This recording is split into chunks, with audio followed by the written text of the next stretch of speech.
Why are you laughing? Fuck is funny. I can't say right now. This is what we've been texting about. I Uh, was thinking about that in terms of this finals. uh, uh, yeah. Oh, by the way, the funniest, yo, hey, No, no, yo, no. We'll talk about that later. We'll no, talk about no, that no, later. no, no, I wasn't saying that. Yo, the funniest thing is in Tyrese stat line from game 3. Yeah, Notice it was G. 9-11. Yeah. It was 23, 9, and 11. Gee, what, I bro? was in tears. But anyway, man, we back. Hoops and Brews. Hoops and Brews. We back. I guess a game 4 preview, and game 3 recap. Your dog is going nuts. A game 3 recap and game 4 preview as we sit here before game 4. OKC is down 2-1. Indy leads. What? Yeah, no. No. OKC. Yeah, OKC is down 2-1. Indiana leads the series. Yeah, man. It's. I mean, as far as I guess we can just talk about the level of basketball has been so far. I think Game 3 was probably one of the. This is probably one of the best played final series I've seen since I want to say 2022. Is that when Steph won his ring? Yeah, Yeah, I'm not upset at that. It's definitely yeah. been one of the most competitive finals I've ever seen. But I told everybody, like everybody's like, "Oh, Indiana gonna get blown off the floor." No, they're not gonna get blown off the floor. I was telling, I mean, I didn't say it on the internet. Well, I actually was saying it on the internet, but also I was saying it in real life because we weren't doing episodes. We was just like hanging out in real life. Like, yo, they're not gonna get blown off the floor. They score too many points. My biggest question for them was going to be, will they be able to defensively compete at a level that Oklahoma City does? And in my opinion, this series, they've been the far superior team defensively. And if I'm being honest, Andrew Nembhard has made himself a lot of money. A Not lot, yet. like even if it ain't for this year Not or yet. next year or whatever, he's made himself at least close to $100 million. No, not close. He's made himself $100 million. Yeah, yeah. I mean, yeah. Actually, Man, $100 million. because I think Shake gonna make $75 million a year. Yeah, So no, yeah, he's Nembhard made is like 120. Nembhard has turned himself into Ted DiBiase, the $1 million man, $100 million man. That's a wrestling, reference for all you goofies out there that don't know. But I think he's made himself a lot of money. I think Benedict Mathurin. I will say this: I always thought that Benedict Mathurin should be starting over Nesmith and Nembhard. But I think that Nembhard has proven himself to be really like he been playing like, to me, an all NBA level defense. I mean, like the last game he made Shai's life a living hell. Shai was tired. Yeah. And Nesmith, I think he's, I mean, even in the prior series versus Brunson, he was a lockdown defender. Halliburton has not been horrible on defense, but he hasn't been like some superior GOAT. But those two guys, starting as shooting guard, a small forward, combined with Siakam's ability to, to funnel people defensively into the lane where Miles Turner is just going to be there stalking. Like Miles Turner made Chet Holmgren look like a fraud. And I want y'all to stop comparing Chet Holmgren to Victor Wembanyama. There is no comparison. They're not even close. They're not even in the same universe. But my opinion on Game 3 was just that the Pacers smothered them. And although it was competitive going into the fourth, and it was competitive really up until like the last 4 minutes, what I thought the whole time throughout this series was that it's a 48-minute long game. And the problem that we see with all of these teams is they physical conditioning is geared for 44 minutes. At that 44th minute, usually around the 4th minute of the fourth quarter, the Pacers just hit another level of energy and another gear that other teams just really can't match.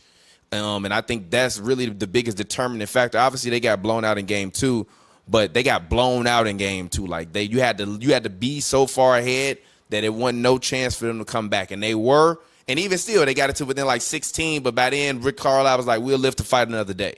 So if the Oklahoma City, Thunder can play and put together a complete 48 minutes or put together one of those, first halves that they usually will have where they blowing somebody out by 30 or 40, then they'll win the game. Otherwise, this game is close going into the fourth. I'm taking the team that's shown me that, throughout the playoffs in the last 4 minutes, I can depend on every single one of them guys on the floor, and I give the mic to you.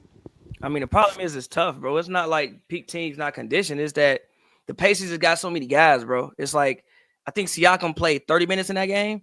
Like you got like what Mathurin played. Mathurin scored 27 points in 20 minutes. Like you got 20 minutes from him off the bench. I think Obi was like 25 minutes off the bench. I think TJ was like 20 minutes off the bench. And like even Halliburton played 35 minutes, but Halliburton's 35 minutes ain't Shai's 44 minutes. Like that shit is just tough, bro. Like they got guys like even if you look at like just all the guys, it seemed like in the fourth quarter, Thunder dead tired. The Pacers, because of how they do their rotations, they got the energy left just because they have 10 guys that they can legitimately go 10 deep. The Thunder, I'm gonna keep it G with you. Like the Thunder, we thought of the Thunder as being one of the deepest teams in the playoffs, and they have been. But in this series, they can't go 8-9 deep. They might have to shorten that rotation at 8. When it comes to the bench, Isaiah Hartenstein, Alex Caruso, and Wiggins. After that, I don't think nobody else need to play. And you might want to put Caruso in the starting lineup and bench Cason Wallace. Because I don't think nobody else need to play. I don't need no Kendrick Williams minutes. I don't need no CJ Williams minutes. I forgot Jalen Williams was even on the team because he ain't even played in this series. And also what I But that's the problem for, and not even to cut you off, is that what you see with the Pacers is that like they've limited the strength of the Thunder, and the strength of the Thunder is their depth. But the fact that the Pacers are so deep and their depth is really at the wing. Like you've never really worried about the Pacers' interior presence, because although Miles Turner don't grab a rebound, he gonna get you 3 to 4 blocks a night on a good night. And if he having a great night, he might give you 6 blocks in that night and hit 6 threes or 4 threes. So it neutralizes guys like Jalen Williams and all of those other guys that they would use, because if you want to go wing for wing, we can go wing for wing. You want to go power forward for power forward, I'm taking Pascal over Chet. You want to go center for center, I'm taking Miles over Hartenstein. And also, now we got to battle it out, and your depth ain't as deep because our wings are far better scorers. Like, that's the thing about OKC. Their depth is geared towards locking you down. But what happens when these guys are just able to make shots? Like TJ McConnell was out there looking like Kyrie.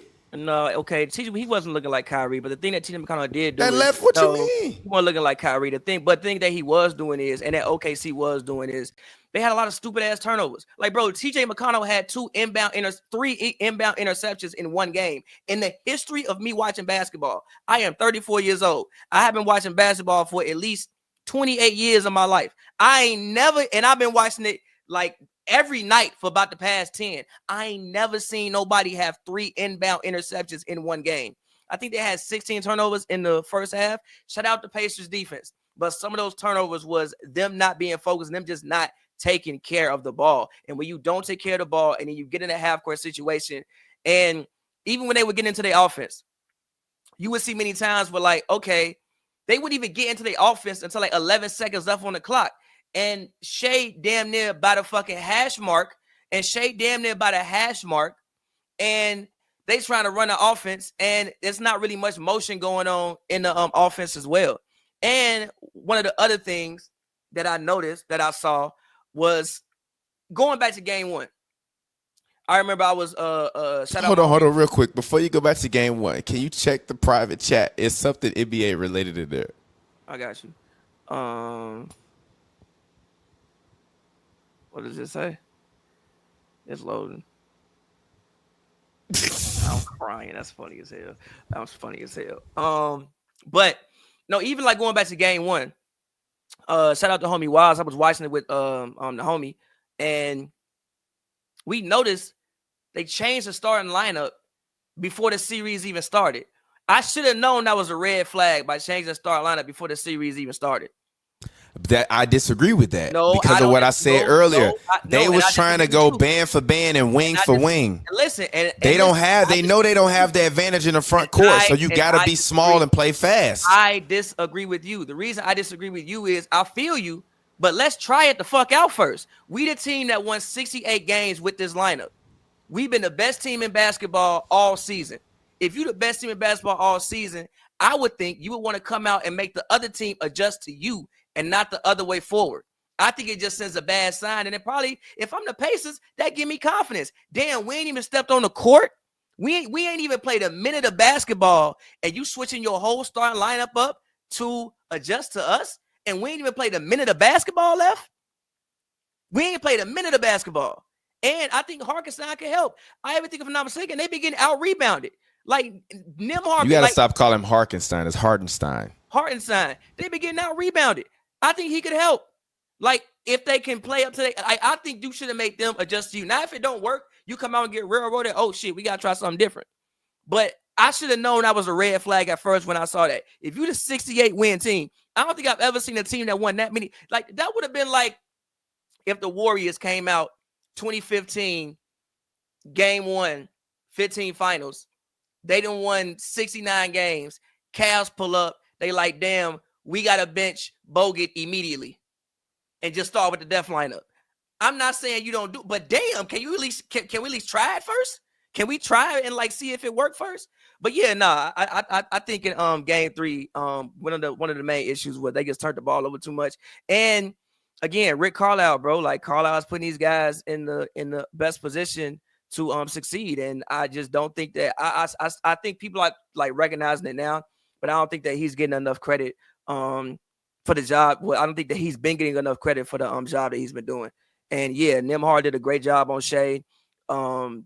Nesmith did a great job on Shai. Actually, it was a total team effort on Shai. Like, even when Shai would try to get to like that little weird corner where usually most people don't double you at, they will come over and double him and be like, yeah, nah, bro, we're not going to let you do this. The other thing that I think is valuable, and shout out to the GOATs, Kevin Garnett and Paul Pierce, 2 of the greatest Celtics of all time, top NBA 75. They pointed out that that one thing that they noticed that was really affecting Oklahoma City is that the Pacers haven't been switching. Like, they go for long stretches in the game where they don't switch at all. They play in old school basketball, fighting through the picks, and there's no switching. And it's really kind of messing OKC up because you got to deal with Nembhard essentially chasing you around. Oh, shit, we got Glasses Malone in the building. What's good, G? How you living? What's good? Man, he over there eating. That's funny. Every time Glasses call me on the phone, he be going somewhere to get some food. He be mid-order like, Tom, what up? Then we'll argue for 15 minutes. I'll be like, I get up with you later. I know he immediately went and had a great meal. Glasses, you still doing your weight training? I'm sorry, your weight training thing where you was doing with with the water and stuff like that? It's a lifestyle. It's never gonna change. Once a day. Respect. So you only eat once a day now? Mm-hmm. That's the one time. So you eat a big meal or you eat like a lean meal? It depends. Today I got a box, so I'm eating a little heavier. Mm-hmm. Okay. Because I got a box, I'm eating a little bit more. Okay, that makes sense. But we've been sitting here talking about, obviously you eating, so you can, so Pavy, you can finish. But we basically are talking about, oh, okay, well, essentially we were just talking about, Pavy disagrees with, the Thunder's coach for, switching the lineup before the series, which I disagree with too. But I think, and I said, I believe that he was trying to match wing for wing with the Pacers because he thought that the 2 big lineup would get run off the floor. And I think that was kind of a mistake. So I do agree with that. But also at the same time, I think, and as I was telling Pavy, I think that, the Pacers point guard through small forward can match Oklahoma City's point guards through small forwards overall in terms of intensity and in terms of shot making. Oklahoma City, beyond Shai, their guards and their wings aren't shot makers. All of the guards and the wings for the Pacers are able to make shots. And they also, yes, they who? And I'm not talking about like them ones that like them 2K guys that be 10th on the bench. No. I think Nembhard can get his own. I think Nembhard can get his own bucket. I think TJ caught the Holy Ghost, and so also I think Nesmith can't get his own bucket. No, not really. Nesmith is the guy. Nesmith. You're lying. He was taking the Knicks off the dribble multiple times in that series, going to the rim. Nesmith is a guy straight line drive where he can shoot a 3. Benedict Mathurin got wiggles. You would not hear me. Mathurin got wiggles. Mathurin is like one of those guys that's like a lightning, which is how you score 27 points in 20 minutes. I think that OKC, I think Jalen Williams is working on being a bucket, but right now he's still like I got a shot and I got a straight line drive and I got a floater. but I think they're pretty even when it comes to like that. I don't think Nembhard is a guy who's just gonna go out there and be shifty and get you 20 points. I think Why? TJ, He's done it multiple times this playoffs. No, he has. He just caught the Holy Ghost. And he's done it. He's no. I'm not talking about Neesmith. I'm talking about Nembhard. Yeah, I didn't say Nembhard has done that. And Nembhard, you just said Nembhard. I'm sorry if I said Nembhard. Then I misspoke. I meant Neesmith. I don't mean Nembhard. I meant Neesmith. And I agree with you. I think OKC could have another guy that could get some more wiggles. But again, I think the main thing that happened in Game 3 was, bro, if you turn the ball over 16 times and you turn the ball that's over, not a lot, bro. In one half. Okay, in a half. Okay, yes. They turned the ball over 24 times in one game. Okay, that was the most turnovers they had all season. Shai had 6 turnovers. I ain't never seen Shai turn the ball over 6 times. Now, I'm not going to say that the Pacers didn't have an impact on him because I definitely think that they did. I told you he's not a big game player. Shai's not a big game player, and they're going to lose this series, and the Pacers are going to win in 6. Glass, what you think? So first off, it's just a coaching job. I agree with you, bro. It's nowhere near comparing in personnel. Tripping. OKC got by far the better personnel. I disagree with that. Pascal Siakam, second team All-NBA. Tyrese Halliburton, third team All-NBA. Back-to-back All-Stars for both of them. I don't want to hear that. Shai is the MVP, but Jalen Williams has proven nothing, and Siakam is a champion. Second team All-NBA. No, but he has I said he has not proven anything, and I said Pascal Siakam is a champion. I agree with you. Listen, none of that even matters. You're watching a coaching job. I agree with that. You're not good. You should. I feel the same way about Oklahoma City. I told Pavy, I think Shai is dominant, but I don't think that he's a gamer and he's a big game player. Problem to like Shai. He is the problem. Did you not see him at the end of Game 3? He was horrible. Number one. He's number one. He was horrible at the end of the Game 3. I hear what you're saying, but at the same time, if you just look at where Shai was getting the ball, number one, the offense was way too stagnant. They had no motion, anything that they had going on. They would just get up and try to run a screen, wouldn't get it, and Shai get the ball with like 11 seconds left on the clock, and the whole defense looking at him. What do you really want him to do when he's out by the hash mark? Like they're comparing him to Michael fucking Jordan. I don't know. You didn't see Michael Jordan in 1990 and 1991. Wait a minute. Who's the best player in the league right now in terms of getting to the lane? Shai. So what are we talking about? You got 11 seconds on the shot clock. You don't know. Whoa. Let me finish.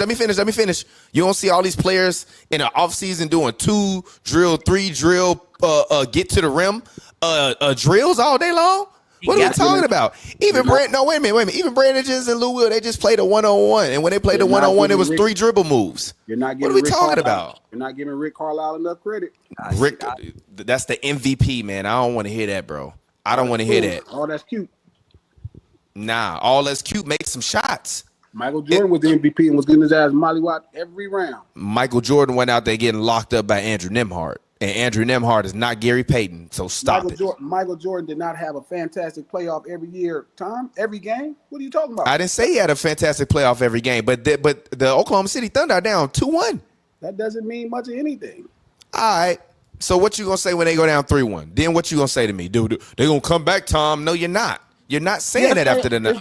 Listen, you're watching a great coaching job with some good personnel. You're watching a good coach with some great personnel. I'm going to bet on the great personnel to get it done. No, the great personnel is not going to get it done when the other coach is a superior mind and you have a team of guys that like I would agree with you.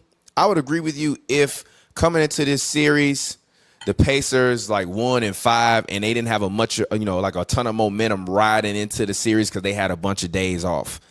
They've been every series, they've been rolling directly into the next one. And as I told Pavy early in the show, the difference between the Pacers and the Thunder is the Pacers are built to play in terms of energy and pace 48 minutes a game. The Thunder are built for 44 minutes a game. And what you've been seeing is in the last 4 minutes of the 2 games they lost, they are gassed. The Thunder are gassed and they don't know what to do. And the Pacers continue to push the pace and pour it on.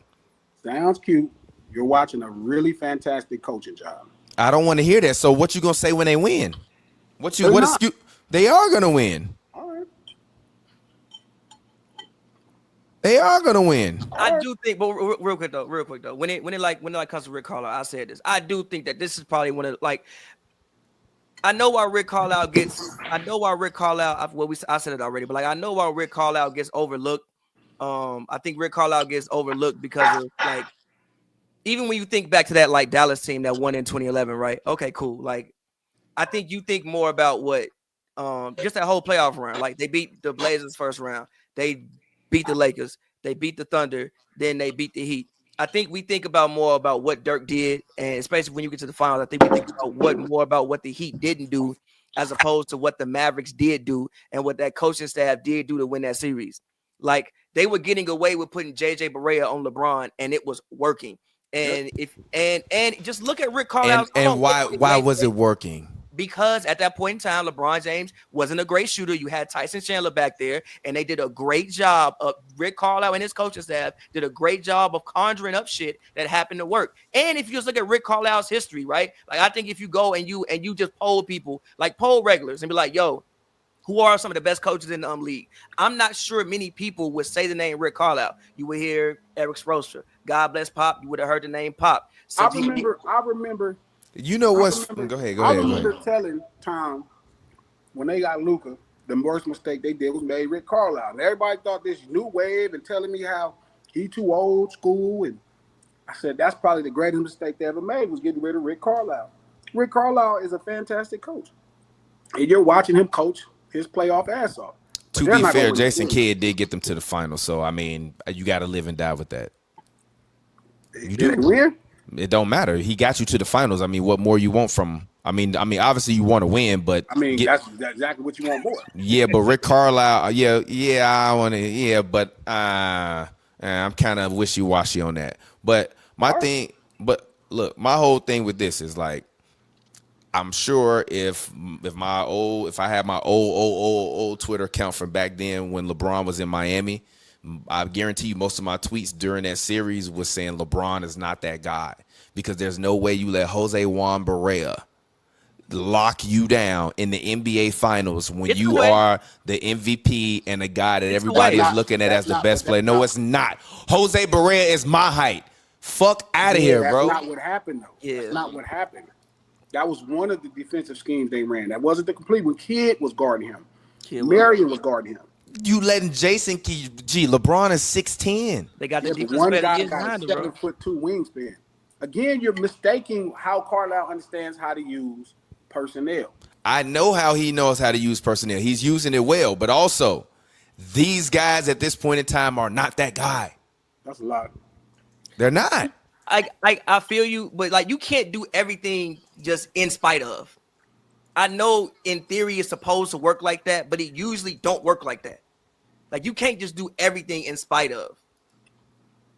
When people are running a good defensive scheme against you, it actually affects you. Like again, I didn't think Shai played like granted. Did he have his best game in game 3? No, but I was more enamored at the great defense that was being played on him more than I was like, oh, Shai's playing bad. And I was also like, God damn, get the man some easy buckets. Like number one, he's not a great 3-point shooter, so you know he has to get to his spots. Help him get there. Now, I don't know how to help him get there. I'm not the coach, but you the coach. You know what it was called? The triangle offense. Fair. You're mistaking what's happening. The Knicks had a better personnel. Tibbs got out coached. You're watching a coaching job with good personnel. What is Rick Carlisle's record? Yeah, he a one-time champion. I mean, I'm just saying, man. You're watching these guys not show up and be big time. By the way, that's why I said I can't trust Shai. And when they go home and they lose, I told y'all so, and I've been telling y'all so all year long that this team ain't ready, that he ain't ready, and he not built like that. He not built like that. But what you gonna say when they win these series? When they win the series? When they win, I'm gonna say y'all was right, I was wrong. What else am I supposed to say? I ain't never heard you say that before. I said it all the time. I ain't never heard you say it. I said it. I tweeted it all the time that I was wrong about OKC. Say was gonna be the MVP. I'm not mad at that. You was tweaking. 3 years ago, you was tweaking. You happen to be right, but 3 years ago, you was tweaking. I mean, Shai was balling 3 years ago, though. With the numbers that Joker put up this year, you was this close to being tweaking. I mean, he wasn't gonna win it this year, but I feel you. If they didn't have that bad 2 weeks in at the end of March, early April, he probably would have won it. The Thunder had one of the best seasons ever. Nah, but at that point in time, the Nuggets still could have had the second seed, and they could have won 50+ games. Thunder had one of the best seasons in the history of the league, bro. Yeah, and as I told you before, it's because of the team, not because of Shai. Okay, but like, bro, it's like stop. Gee, he is assist. If you off that, he's not. If you take Shai off that team, put him on the Trailblazers. They winning 40 games. No, they're not. They're winning 50. No, they're not. You're a liar. You're a liar. Replace Shai with Anthony Simons on the Blazers, and they're winning 40 games, bro. That might have been the most Michael Jordan thing you ever said. I told you he's Chauncey Billups with privilege, bro. You know that was Michael Jordan too. Who? You put Michael Jordan on that Blazers team, they win 40 games. Which one? Any version. You're a liar. That's what happened. You're a liar. I'm telling you what happened. No, I saw. No, you're a liar. No, you saw him with Scottie Pippen. Yeah. Guess what they didn't do with Scottie Pippen? You know exactly. What you did. You know what they would have did with Mike. You know what they would have did with Mike? Nothing. Mike would have turned Jeremy Grant to the new Horace Grant. He never did. First, hold on, wait.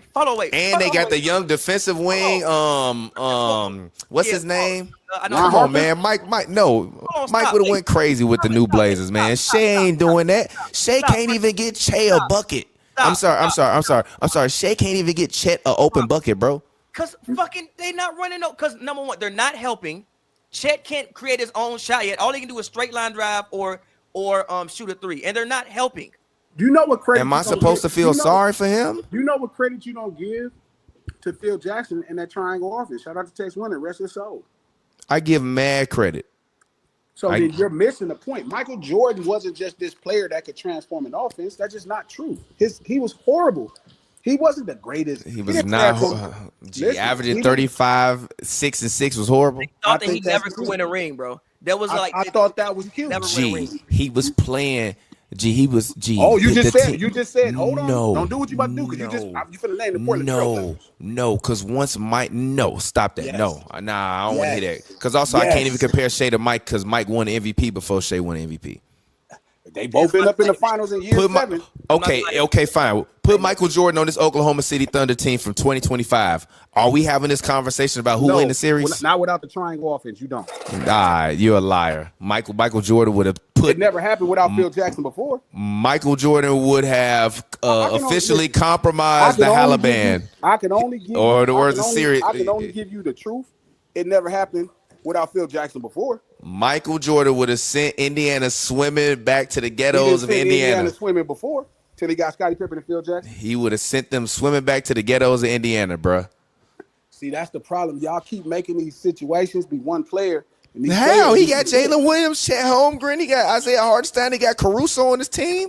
You know what he don't got? He's just a far superior, better player than Shai Gilgeous-Alexander. So you're saying that Shai Gilgeous-Alexander is as good as Michael Jordan? I'm telling you, you're watching it happen. No, we're not. I cannot. What are you doing tonight after the game, man? Chilling. If my daughter is asleep, I am getting back because I know Pavy gonna be in the streets. I am getting back on here, and I want to see your face when they lose this goddamn game. And even if they win, I'm gonna call you still. But I'm saying, listen, if OKC win this final, I get nothing. They're supposed to win this final. I'm telling you, what's making it challenging is how great of a coach Rick Carlisle is. I think the Taliban is going to come out tonight very inspired. Please stop with the Taliban. And they're going to rain down terror on that basketball court. That sounds cute, except one team has completely the better personnel. The other team is coached better. Nah. I think we're looking at a Drake versus Kendrick situation, and the Pacers are Kendrick. And you and you like me when I was saying Drake gonna win. Nobody, no sirree, Bob. Even that standing ovation last night, I ain't gonna lie, that was nasty, bro. I was like 2 minutes, G. By the way, he's the greatest rapper of all time. He's the greatest rapper of all time. I think the line was hit his turf, get it cracking, then double back like a deluxe. That's today. He ain't dropping no new fucking album. I don't want to Kendrick, don't ever say the word deluxe in your life. It don't make no sense. Well, actually, he did. Well, actually, you know what? He did drop a deluxe of Damn. He just reversed it though. Hold up.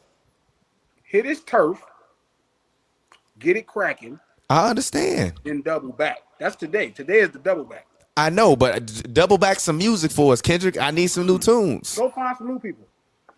No. Why? I don't like that. Why we always got to go say find some new people? Stop trying to be entertained by one. Grow up. Stop defending him. Stop defending him and let us fans ask for more music if we want more music, G. Drop a deluxe, bro. Because I want to hear it. That's why. Drop an album for like 4 more years. Because we want to hear it. Because we want to hear it. You and Glasses think he shouldn't drop no more music again. You all are tripping. Listening to GNX. Yeah, like just listen to that album. Yeah, so give me FOMO. That was gonna be on there. Don't fuck it up. I know he been recording while he on tour. Do not fuck it up fucking with Tom. Don't fuck it up. Leave it alone. Leave it alone. Let it be what it is. Great. It is your best album. It is cool. Amazing. Drop an EP then, Kendrick. We don't even need a whole album. You know what I would like? Give me a double single then. Give me a championships double. After the NBA finals, post a championship like Drake used to do after the finals with a trophy and drop an EP on it. We need something, Kendrick. I don't care. You got the streets starving. You put crack in GNX. Don't be mad at me because we want to hear more of his music, man. Listen, ain't no writers over here, Tom. One nigga really writing that shit. And go write some more shit. You got 36 writers and you got people submitting something. Go write some more shit, G. No, I know he got heat in that vault. Sure, but it don't fit. Gotta fit. If it don't fit, you must have quit. I don't want to hear that fit shit. Go, you got me in the club dancing when I hear it. Go drop some more. Go drop some more bops. I'm tired of playing out like us. How long did it take Michael Jackson after Thriller to drop Bad? It was like 3 years, huh? Yeah, but look. I will say this respectfully. Now you gonna disagree with this, but I think he should retire Not Like Us after this tour. Never. And I'm not saying this about Drake. I just think that now that he has, in my opinion, planted his flag right now as the greatest rapper of all time, I don't really like. I know that we've enjoyed, like in terms of the culture, has enjoyed watching the destruction of like Drake post that song. Like literally last night I watched the Academics when he, like immediately when it dropped and he was like, he dropped again, like right after he was reviewing the Drake thing, and just seeing his face and hearing and seeing all the comments be like, yo, it's over. I personally think he should retire it just because, listen. Just because like, bro, like the conversation, I'm tired of every conversation involving him now having to be tethered to Drake. And to me, by retiring that record, you really kind of say, all right, cool, that was cool. I whooped his ass, but I'm the king, and I don't need to keep gloating about it. Let's move on to some other shit and talk about me. Because my thing is now Drake is his career shadow now for the rest of his life. That's a pretty good shadow. Yeah, it's a great shadow. It's like Jay-Z and Nas, they connected forever. Not really. Jay-Z and Nas not no. They are connected forever, but one of them never humiliated the other one on the world stage, and no, he didn't. Neither one of them got humiliated. Bro, people still talk about Ether to this day, and I still talk about Takeover. To me, I like Takeover. You, no, me stop. Too. I stop. do too. Takeover is a better record to me. Ether is just more venomous and more more disrespectful. Thomas, I'm gonna tell you, in 10 years, except for that Rockefeller bar. That Rockefeller bar was crazy. Thomas, in 10 years, people who weren't there might say the same thing about the Drake and Kendrick shit. Cause listen, I like Takeover more than Ether, but also I was fucking 9 when it happened. That's also why y'all argument is wrong though, because my age. If I was my age when Ether came out, I might be like, yo, what the fuck? It was like that. As a Jay-Z fan, it was pretty bad. No, I understand that, but look. It was I was a Jay-Z fan. I was a Jay-Z fan. I thought it was bad. Listen to a nigga that was an adult at that time. Trust me, it was different. And then Ether became a part culturally of how we speak to each other. Yeah, niggas say you Ether them. Right now, Ether Drake. Yeah, niggas. That's why it's a verb. Yeah, literally, it's about your ass. I mean, they also used to drop motherfuckers in the vats of potions and shit in the medieval times. It's partially why, but okay, go ahead. But anyways. My only point with that is, and this is the other reason why he can't not drop no other music. That mean now forever we supposed to just live with GNX and Not Like Us? Like that's lame. He has a ton of albums. I don't like Hov said, niggas want to hear my old shit, buy my old album. I want to hear the new shit. Yo, fans are so fucking greedy. Well, I don't give a fuck, bro. He should be happy. He should be happy that I've played his album hundreds of times. What are we talking about? I played albums way more than hundreds of times. Yeah, you have, but that's your man. Okay, cool. I want to hear some more sounds, bro. You to play it. No, because it's also my other thing. I guarantee you, had he not beef with Drake, GNX wouldn't have even happened. It would be something. It would be something completely different. You're probably correct. And on most of his albums, he's talking about his life over the past few years since the last album. This album was just full of heaters, and he gave you 2 real introspective songs. I want to hear, give me what your new Mr. Morale is. If you just big stepping, cool, I want to hear that. He gonna have a Mr. Morale when he's on a stadium tour, whooping the dog shit out of something. Glasses. I'm not saying that I need him to drop Mr. Morale while he on tour. I'm not saying that. Hold on, Tom. What is the last 2 years of his life? What are we gonna listen to? How he bought this new $70 million mansion? Yeah, I want to hear about it. How does that make you feel? I don't want to hear that. Stop. I want to know how it make him feel. You want to know why? Because my biggest criticism about Drake is that all Drake talk about is how good his materialism make him feel. Except for when stop. Wait a minute. Can you just wait a minute? Can you just wait a minute? Until he talking about doing drugs when he hanging out with women. So that's not what we doing. Huh? That's not what we doing. And I'm cool with that. So I want to hear what talk about preparing for tour. I want to hear. No, he a family man now. He can't talk about his family. He got a lot of stuff to talk about. This nigga been on tour for the last. He's in stadiums, man. He gonna be in stadiums to December. Okay. I don't want to hear this album about him talking about being successful. That's you. You didn't know him 2/3 of his life. Listen, you didn't damn near know me 1/3 of my life at this point. Hold on. He could sum up his success in one song. That's all you get, Thomas. And you know what it is? Dun, dun, and I want to give me a new slapper. That's kind of what this last 16 months been. That's why I say it's time to retire it and let's get and refocus the conversation back on him without everything having to be like, he did this, but because of Drake, because that's the whole conversation surrounding. Imagine telling Snoop Dogg you don't want to hear Gin and Juice. I don't think Not Like Us is Gin and Juice though. It's one of the biggest rap songs ever. Rap song ever. Y'all keep comparing it to Drake. Yeah, we're not comparing it to Drake. Because it's about Drake. What are we talking about? It is literally about Drake. What are we talking about? Listen, the record is about Drake, but at this point, it's bigger. It's bigger than that. It's like the 4th of July. Yeah, like it's the 4th of July started off as this thing about beating England in a war.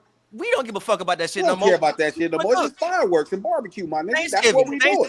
Thanksgiving. It was about. That's all it is, nigga. We don't give a fuck about the people. Yeah, we don't care about that shit. In 15 years, when people play Not Like Us, they won't think as much about Drake. Yeah, we'd be like, oh, that's the time. That's the time he whooped Drake. Like I said, I want to genuinely ask him with nobody around. Hey, bro, you tired of performing that yet? How? No. He performed Humble way more. Humble? Who's Humble at this record too? He still performs Swimming Pools. I know he got to be sick of Swimming Pools. Nigga. This song, if you performing this song, that's like saying Hov getting tired of Can't Knock the Hustle. Soon as when you hear drop, verse him, drop. He probably, I think every time he come out for the song, he be fired up like I'm finna fuck him up. It's still early. I feel like he feel that way about Euphoria. I feel like when he performed Not Like Us, he just be like, I got to give him a good show. Not Like Us. Which, by the way, his performing ability in these videos is incredible. He be running around sounding just like he in the booth. I respect it, bro. I respect it. No, like for real. I genuinely, I got it. Like I said, I didn't want to call him the GOAT. But I think after last night, I gotta call him the GOAT because even Hov ain't did nothing like that. Ye ain't did nothing like that. Hov didn't win the battle as a Jay-Z fan. It's not even comparable to Hov. Look, I get it, Tom. You know what? If he didn't drop Super Ugly, I would agree with you. No, you weren't. Super there, Ugly bro. Didn't win him. Super Ugly was part 6 to us. No, I know. No, I said if he did. No, I know, but I know. But stop. You weren't there. But I said you weren't there. How you gonna tell me I wasn't there? You was Nigga, you was 9. You weren't there. Bro, I had older cousins. Who the fuck you think was playing me music? But nigga, okay, G. All right, bro. Okay. No, stop. Stop.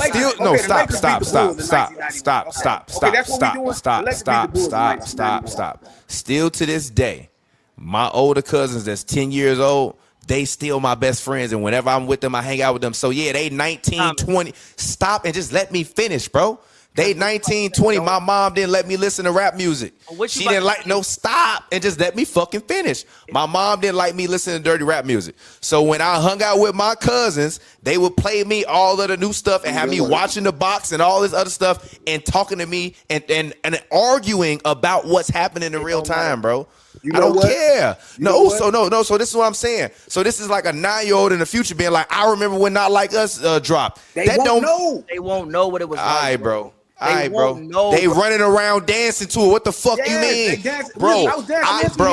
Glasses, G. Yes, exactly. And you know what it was. You still don't know it. No, I don't. You don't know. You don't still know the lyrics to "Can't Touch This." Yes, but I don't know what it was. I can't tell you a grown perspective. Yeah, bro. Like, I'm not talking to you about a grown perspective. You just have to have a perspective on it. You need a grown, like, bro. No, you don't. Bro, to know, no, you don't. To as a kid, to know somebody won and somebody lost. Listen. So yes, Nas won that battle, and it's not because of Super Ugly. And like I said, Thomas, I'm not arguing that Nas. Wait a minute, I'm not arguing that Nas didn't win the battle. I thought he won it back then. But as a kid, but as a kid, I didn't know that he won the battle because of Super Ugly until I got to be a teenager and then like actually researched it.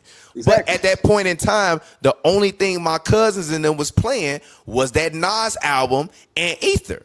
Can I give you an example? So that's how, as a kid, I knew that Jay-Z lost that battle because I knew they had a battle. But like I said, as an adult, I like Takeover better. Hold on, Tom. Right now, there's kids that think Drake won the battle. There is, literally. They tweet me all the time. First, can I give you an example, right? I remember growing up when the 50 and Ja Rule shit happened. Now, I was 12 when 50 came out, so 50 was my first favorite rapper. It was the first time I was like when you around that age, you start actually picking the stuff that you like. So I saw 50, I fucked with 50. I remember in summer camp, everybody was listening to Ja Rule. Then somewhere along the lines of summer camp, when 50 dropped Wankster, you couldn't listen to Ja Rule no more. Yep. Like, people would actually talk about you if you listen to Ja Rule. Now, if somebody saw that in retrospect, they might clap back or some other shit more than one of the New York was fire. Yeah, New York was fire. You remember like, yo, how? But like, bro, you wouldn't understand what that shit did to Ja Rule unless you were fucking there. Which, by the way, that's Ja Rule fault, low key. Because if he would have took the Fast and the Furious, he could have survived that. Because he would have turned into more of an actor, and we would have been 10 movies deep. That's not what happened. What happened is Murder Inc. caught a Fed case, and Def Jam terminated their deal. He had 2 successful albums after that beef. Facts. Yeah, hit records too. Yeah, it just. And the new youngin' boy. Hey, dealing with. He had that R. Kelly song too. At that time. Yeah. So what I'm saying to you, wonderful. Tom, I think it is. Yeah, wonderful. What I'm saying, Tom, is he should never stop performing this song. Never ever. Retire, otherwise for the rest of your life, the rest of the conversation gonna be about you, and then the moment they finish that sentence or in the middle of it, they're gonna say, "But the Drake thing." What would America be like with the 4th of July? What would you broke up? What'd you say? He said, "What would America be without the 4th of July?" No, like summer. But that's not a bad thing. It's like, no, that's not a bad thing. It's like Mad and Burgic. It's like Bird and Magic being attached to each other forever. It's not a bad thing, bro. Like, you have 2 of the biggest artists of shit. A guy that you accuse those things of in that song is not a bad thing being tied to that guy. It doesn't matter. Yeah, come on, bro. Like, come on, bro. Come on, damn. That's like saying because Magic got AIDS. That's like saying because Magic got AIDS, Bird shouldn't be attached to Magic. Magic being a freaky ass nigga ain't got nothing to do with the basketball court. You missing a point. Those are two different types of none of it is. And don't talk to my homie Mike about that. He got some conspiracies. It doesn't matter. That's the point of capturing imagination. It's always forever this is gonna be an Independence Day. And you're tied to that guy now forever in that respect. That's before cool. this battle, they were running parallel to me. Now they like step and step, and they gonna be step and step forever. I don't know if they step and step because one guy's on the stadium tour. No, the other guy's never been on the stadium tour. Like I said, you're he got to speak, but now I think hold on. What happens with your shadow? Hold on. I think he absorbed his song, his soul like Shang Tsung. What happens with your shadow? It goes it's always trailing behind you, but it goes everywhere you go. So you can be a step ahead, but your shadow is still right there. That's fine. And that's the point. So retire it. Give us a few more slaps, Kendrick. Give us a few more slaps so I can stop playing it. Because you know the crazy part is my daughter. I played Not Like Us, the clean version. This girl was running around the whole day going dun dun dun, and I was like, bruh. Bruh, and she 4. I'm like, G. I'm like, G. I swear to God, bro. I'm like, G. What? I'm really concerned that may end up being the greatest hip hop song of all time. It's nothing to be concerned about. I mean, it kind of is what it is at this point, but it's only because of the magnitude of the battle. It's like finally get in. Like if you waited forever to get Magic and Bird in the NBA Finals, and then you finally got it. Battle helps, but that is one of the best written songs I can think of, bro. Yeah, I agree. That's like remember, there's no top 10 Drake songs that came out of that battle in the battle rap record. Now, back to back for sure is in the top 15. Yeah. We can talk about somewhere between whichever ones it is, but it's up in there. But he didn't get one out of this battle, even with this magnitude, Tom. So you got to realize it's something special about this song. It's a greatly written record. It is. Like when he won Songwriter of the Year, I was like, yeah. When people saw this, like, it is a good song. It's a greatly written record, bro. It's like that's like if you go to a music like songwriting class, you could pull up that song and use it as an example for how to write a rap song. Yeah. There was a relatable hook. You could say anybody is not like you. You could say anybody on planet Earth could say that they not like us. Like anybody on planet Earth could say that. There is a call and response. Yeah. There are catchy parts in the in the verse. Yeah. Like ad libs that are catchy. A minor. Yeah, things like that were catchy. Even the last verse is like bars and things like that. It's a greatly and the beat is catchy. It's a greatly written record. Like it's a really good song. Like yes, I can hear it forever, Tom. I don't think I'm never gonna get tired of hearing it. I'm not. I'll put it this way. I'm not tired of hearing it, but I am at the point where I'm like, all right, it's time for something else new to happen because it's still to me, in my opinion, the number one rap song right now. Period. Even when I was in Chicago, because everybody loved to talk about West Coast radio. All they do is play Kendrick and the West Coast. When I was in Chicago and I got in the car because my phone was dead for basically 2 days, I was forced to listen to the radio. All I heard was Kendrick. Mixed in with some Chicago rappers. All I heard was Kendrick Lamar. And then I heard some old Drake. I don't know. I was like Power 92 and them type of stations. Fair.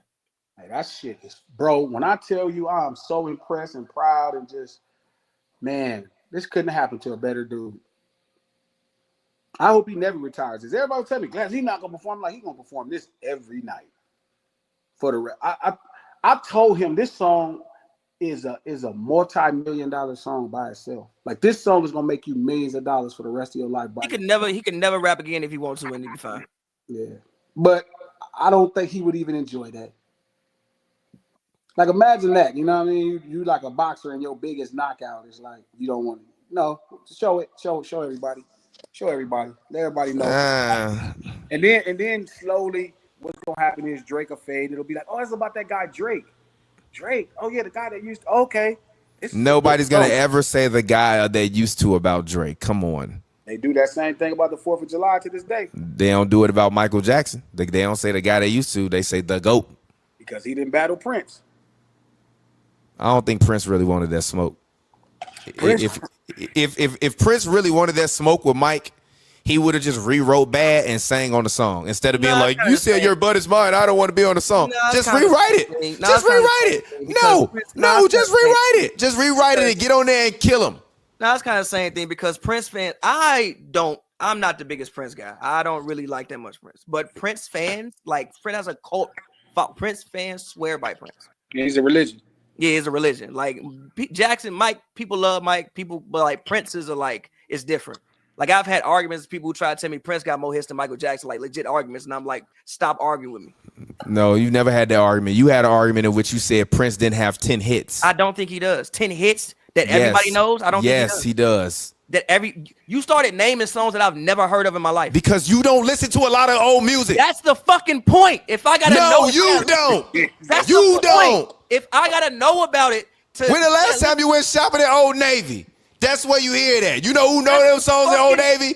Everybody not named Pavy. Old Navy. You know what you hear in Old Navy? I Want to Be Your Lover. You want to know why? That's one of his biggest fucking songs, and it's a goddamn. Duh. You didn't even know what Raspberry Beret was. Cause it's not okay. All right, bro. I got you. Exactly. I'm sorry to tell you, but I don't think I think that's a record. You named Purple Rain and what else? Them the biggest. And Doves Cry. Have you ever heard I Will Die For You? Yes. I've heard that, but not Raspberry Beret, because that's a bigger record. Prince got he got 10 hit records for sure. Okay, that's fine. Yeah. But again, it's like, I mean, listen, at the end of the day, this song is never gonna play out. It's only gonna annoy you if you just kind of like sick that Drake is going through this. I don't really care about Drake going through it. I don't. So no, why would you not want him to perform the #1 record of 2010? Because I want the conversation to move on, and we just been stuck in the same conversation for a year. Why should the conversation move on? For what? It's never gonna move on. We still talk about Jay-Z and Nas. Every time Nas drops something and Jay-Z does anything around Nas, they say, "Oh, he being petty." It's never going to move on. Why do we want it to move on? Why can't we not stay stuck in this moment? I mean, I don't want to stay stuck. It's only one person who don't want to be stuck in this. I mean, I don't want to be stuck in the moment. I'd be like, I don't want to have a conversation. But I get why everybody else would like to be stuck in this moment. No, facts, I get it. That's all I'm saying. But you don't never put the song up. I don't know what's wrong with Tom. You don't put this song up. I was telling my boy, he's like, he ain't finna perform. I'm like, he gonna have to perform this. This is his biggest record. You got biggest record of all time. It's one. Yeah. Somebody was telling me, "Oh man, well this because of Drake." Yeah, nah, because Story of Adidon is not Pusha T's biggest record, and whatever that thing is with Meek Mill is not. It's not because of that. It's just because he had never been more inspired. He never had been more inspired. I think the challenge of it all in front of the world stage brought something out of him that was so phenomenal that I always knew existed. You know what I mean? And it was on the world stage, and you got the best Kendrick Lamar. So not just the best Kendrick Lamar in competing, but you got the best Kendrick Lamar as a songwriter. Yeah. Like Euphoria and Not Like Us are probably in his top 5 biggest songs of all time. Humble is right there. Humble, Humble, Loyalty. Yep. The SZA song. Yeah, that's probably all 5. All the stars. That's all 5 of them in the SZA song. I think Mad City might over time have been. Luther is bigger than all of them. Luther is bigger, yes. Luther is, but Mad City, not important. Yeah. See, this is also why I don't argue with Pavy, because Pavy been telling me and lying, saying Pavy told me a month and a half ago, Luther won the hit. No, listen. I didn't say it's not a hit. Luther is a hit. I just don't think that it's as impactful of a record as the Mustard record, the Mustard joint. It was #1 for 13 weeks in a row, bro. I feel what you're saying, but I'm talking about as impactful of a record. I don't think it's as impactful as like maybe culturally it's a little. Yes, that's what I mean. I'm not quite sure neither. I gotta be careful with that, but I do agree. TV Off is a special record, bro. Like Peekaboo plays every fucking day on a Gatorade commercial. G. Peekaboo is fire. Like, how could you get tired of this album? So many jams on this motherfucker. You know what? My favorite song changes all the time. Like there was a moment when GNX was my favorite song on the GNX album. When I be driving, tell them hit or did it. Yeah, I'm off all that. Now I'm back to Peekaboo. You know what I mean? Turn that. When you say turn the option on, I'm gonna tell you turn it off. It's just fire, bro. Like, hey, by the way, seeing all them Drake dudes that love Drake turn off Kendrick music on them live streams have me crying, laugh. And also the way Drake was looking at Drewski the way Kendrick was looking at Drewski had me rolling, bro. He was looking at it. He wanted to dust his punk ass off Friday.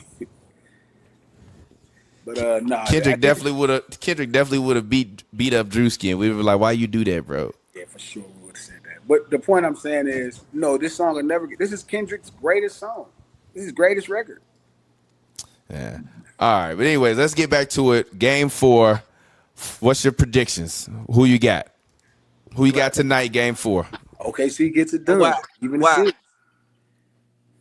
Why? Why? Why? Not like. Why does the Thunder win?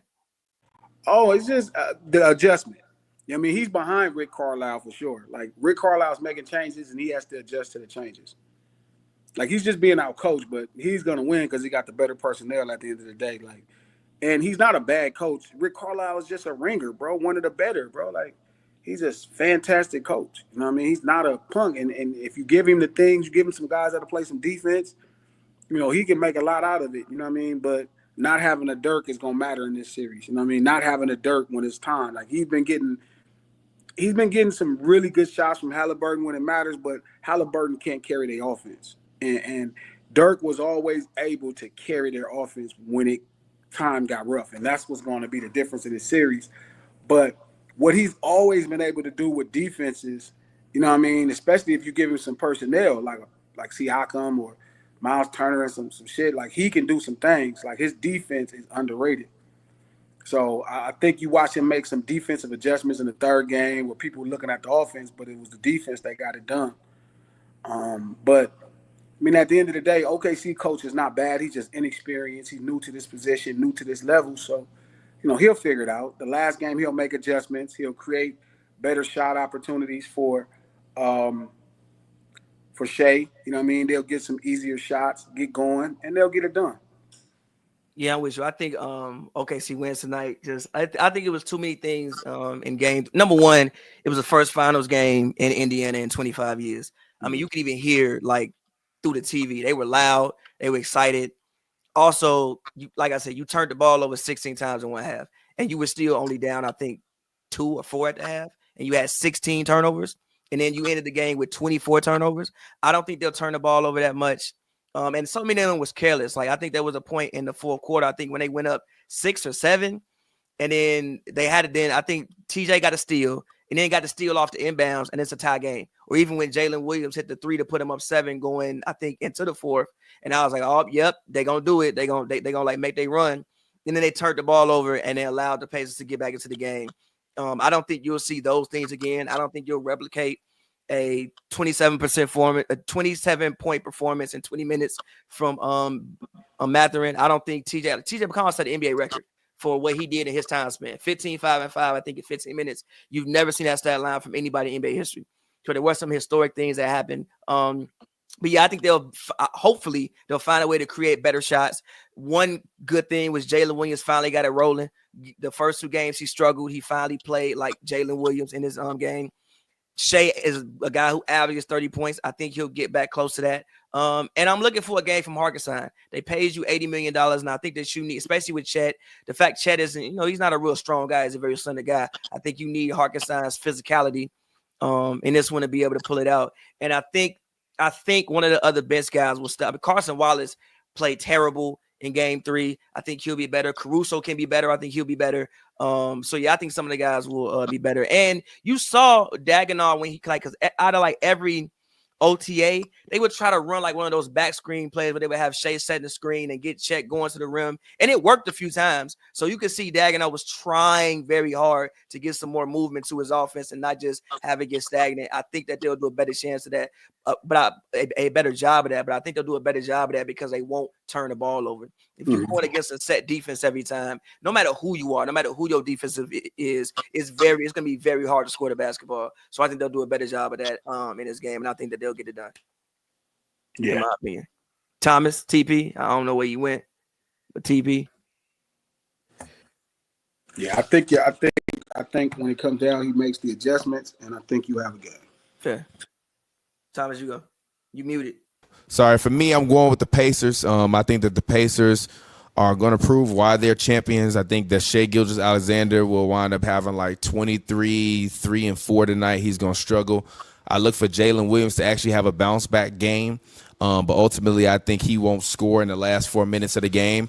And I look for Halliburton tonight to go out there and give me 25, 10, 8 rebounds. And my X factor for the game tonight is actually going to be Miles Turner. I think he's going to hit 4 to 6 threes, get about 3 blocks, and propel them to what I will, what I believe will be closing them out in 6 next Wednesday. Sad news, Tom.